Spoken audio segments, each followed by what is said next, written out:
Thank you for inviting me to this session. It's a pleasure for me to be here today. I'm working at the International Labour Office, and I lead a small team working on trade and employment issues. And we therefore explicitly work with many of the questions that were announced by Yorgos in his opening talk, and that are written in the explanatory documents for this session. And we have actually structured our work along several of the questions that have been raised. We have in recent years, very much because of the crisis and the Great Recession, been focusing a lot on the issue of uncertainty, how much uncertainty fluctuation has been created by globalization, and how does it affect the labor force. We have been looking a lot into the issue of inequality, distribution of the gains from globalization, and of course into the relationship between trade and employment creation. And our work is very much linked to this question of structural change and the possible role of industrial policy. So I'm going to structure my intervention along the line of these three issues, and I'm going in each issue also going to say something about what I think the role of international institutions like UNCTAD or WTO can be. I'm going to focus more on what could be done in a constructive way than on what are the restrictions in the current agreements or in current texts. But let me start with the issue of vulnerability.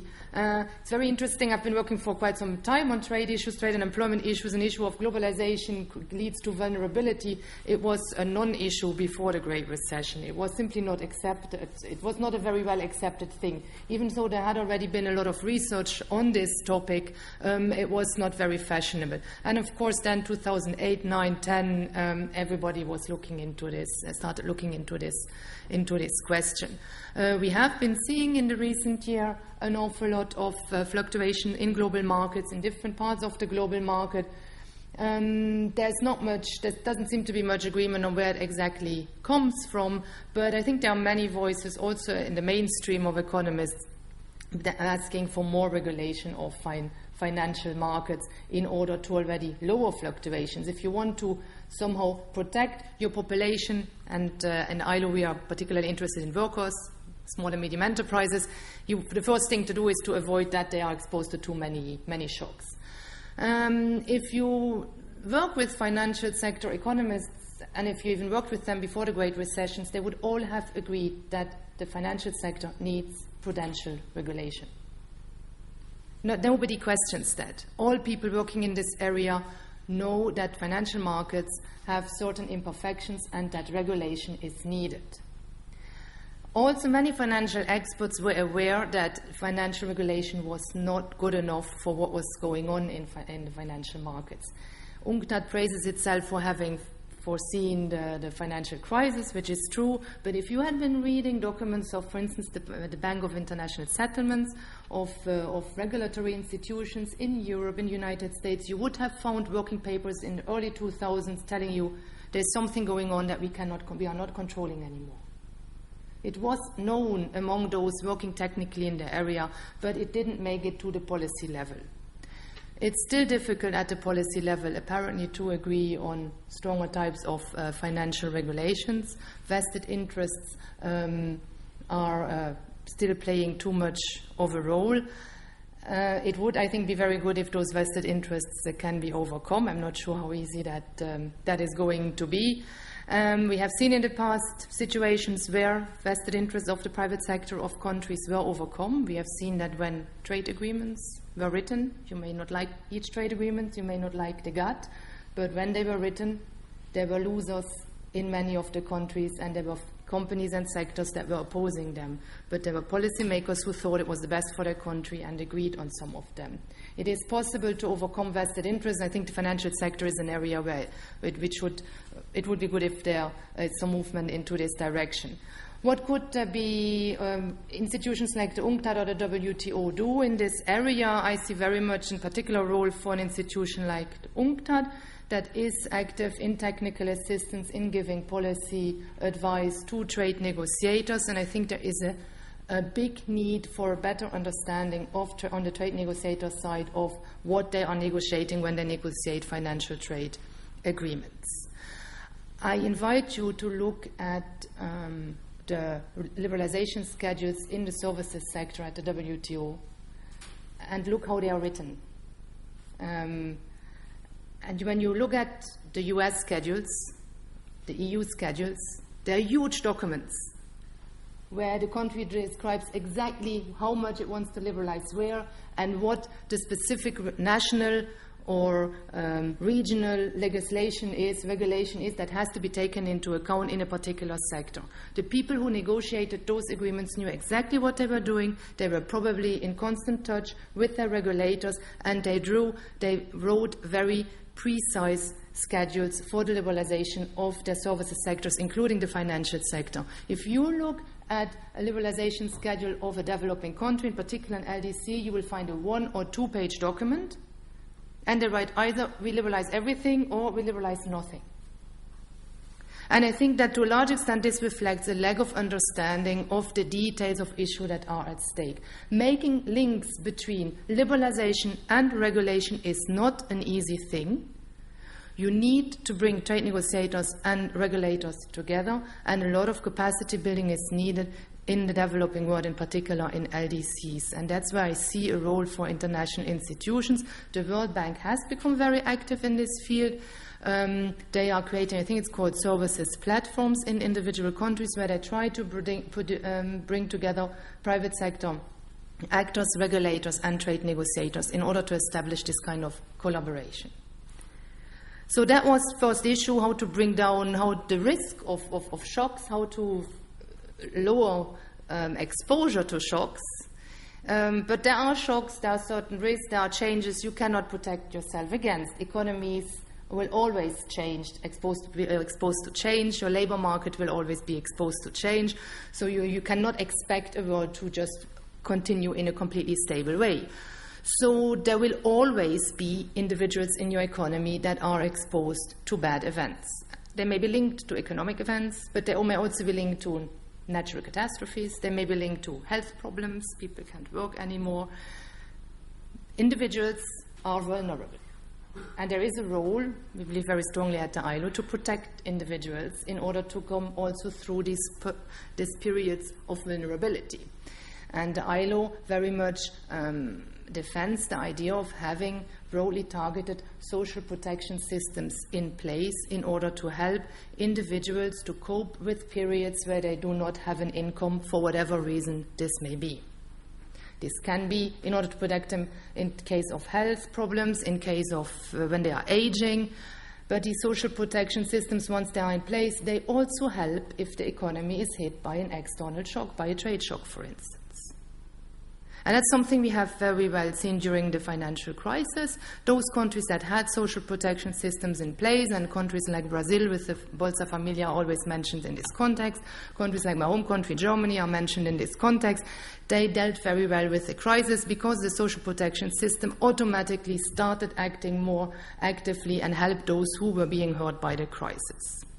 So one thing we are trying to defend at the national level, but also at the global level, is the idea that countries that open up do need social protection systems because it's something that is good in any case, having a social protection system, but it has also the advantage of helping your population to cope with external shocks. Don't think about trade adjustment schemes. Don't think about building a particular protection scheme once you are hit by a problem. Have a social protection scheme in place that helps with any type of bad event. And that's a message we try to bring to the labor community, but that we are also passing on to the trade negotiator community. Social protection and trade liberalization are things that should go hand in hand.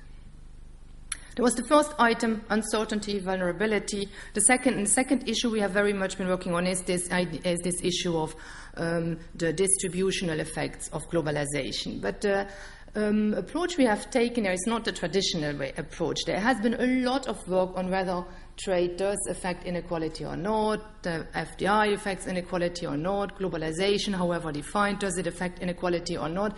And it's such a broad area of research that you will always find people saying yes or no and coming up with different types of percentages. One thing analysts agree upon, that inequality has been increasing in the rich world, in many middle-income countries, in low-income countries. That's a phenomenon that it's quite well established. Inequality is increasing. So the approach we have taken is to say, let's stop looking at has it been driven by globalization, but let's look at can we still redistribute in an open economy?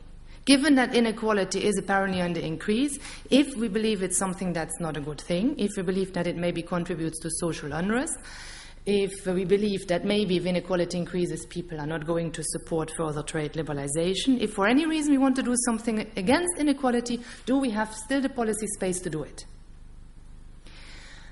And there, one of the important issues that comes into play is the role of capital mobility in the globalized world. We are living in a situation where goods are mobile, where services are to a large extent mobile, where capital is mobile, but workers are not mobile. And if you go to a public finance course in economics in your first year of economics, what you will be told is, okay, if you have to decide in your country whom you are going to tax in order to pay social protection or in order to redistribute, then you will be told that you have to tax those who are immobile. You have to make those pay who stay in your country, because the others, if you tax them, they are going to leave. So it's very natural, it's economically, it makes sense that in open economies where capital is mobile, goods are mobile, that you stop taxing the goods, that you stop taxing the capital, and that you put the cost burden on the immobile factors, that it will be shifted to workers. And this is something that is probably going to affect governments' possibility to redistribute. This is not an old issue. It's something that has been on the agenda for centuries. In one of the talks I gave some months ago, I referred to a speech of the Duke of Northumberland in the UK. I think it was in the 18th century, where he said, now apparently people are not happy about trade because it creates inequality, so we're being asked to be taxed more in order to redistribute, and if we are not taxed more, then people don't want any trade anymore, then we have to opt for protectionism. So he was very explicit, I have as a duke and as an entrepreneur the choice between taxation and protectionism, and he chose protectionism. He said, rather than paying taxes, I want trade to be blocked. This happened in the 18th century, 19th century, 20th century. This discussion is an old one and has been going on for a long time. In order to solve this, in order to create the policy space, governments have the policy space to impose taxation, but they won't do it because it's not in their interest. There, I think the issue is not in the area of the WTO, it doesn't lie in the area of the UNCTAD. The issue is the one of international investment agreements, and there most of the negotiations, most of the liberalization is taking place at the bilateral level. There have been in the past attempts to have multilateral investment agreements, but this has never been very successful. I was at an event during the conference where also the Minister of Norway said this is an issue we are worried about this something that looks like a race to the bottom in the taxation of enterprises. This is something that should be taken up in the area of investment. Again, how likely it is that it will happen, I don't know. Last issue, structural change. How much jobs does trade create? When you look at the data, you see that in trade openness has in some countries been accompanied by important growth, by a lot of job creation, nice structural change. These positive stories exist. They exist above all in Asian countries.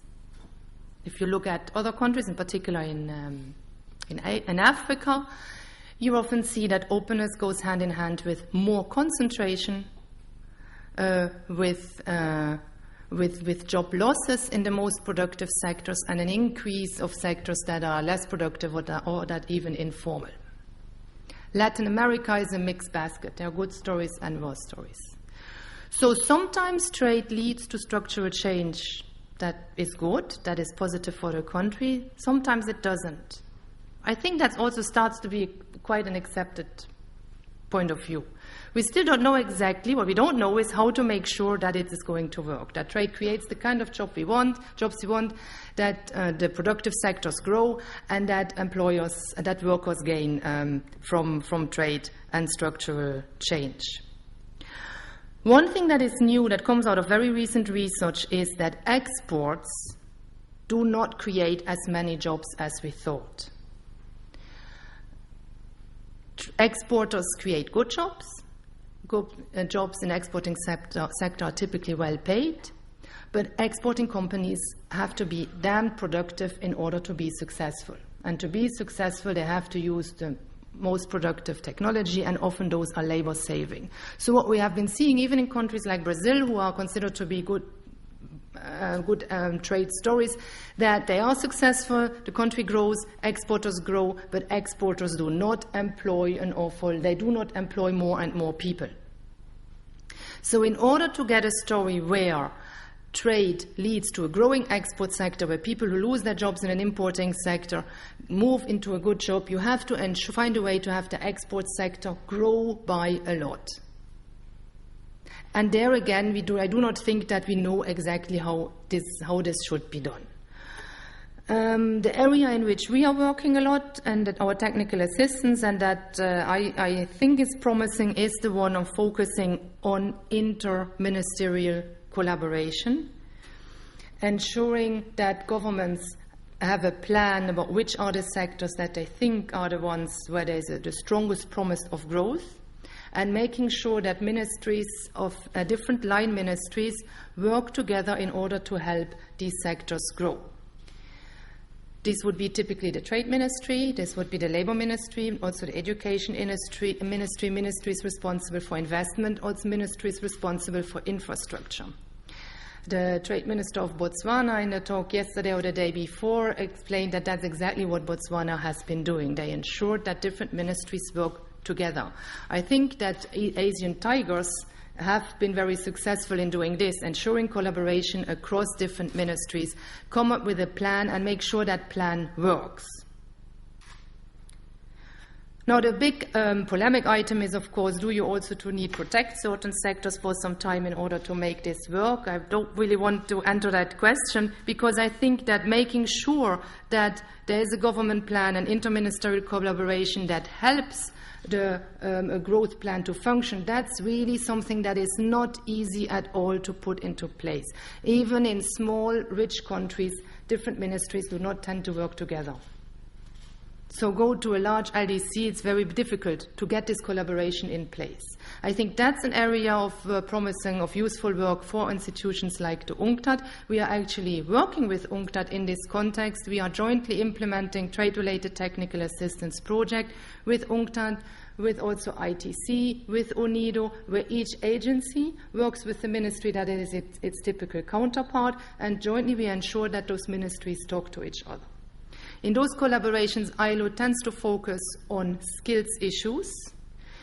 We work on the area of making sure that employers, that companies that have the potential to grow, that have the potential to export, that they do find the workers having the skills that they need in order to export. So we would typically work with ITC, who tells us in which sector they want to work, where there are export promises. They will help the exporting companies to become more productive and to help them with the export promotion. And we will work on the labor side, on the worker side, and make sure that workers at different levels have the skills necessary in order to become successful exporters. So we try to do at the agency level. We'll try to reach a level of collaboration that we hopefully would like to see at the ministerial level or even below in the developing countries, and that we very much believe in would be at least an element to success. So let me stop there. Those were the three areas. I've explained the three areas we have been working in. We are very much moving in an environment that is changing all the time. We are trying out new things. We are adapting also to new suggestions. So any questions will be very, very welcome and potentially very useful. Thank you.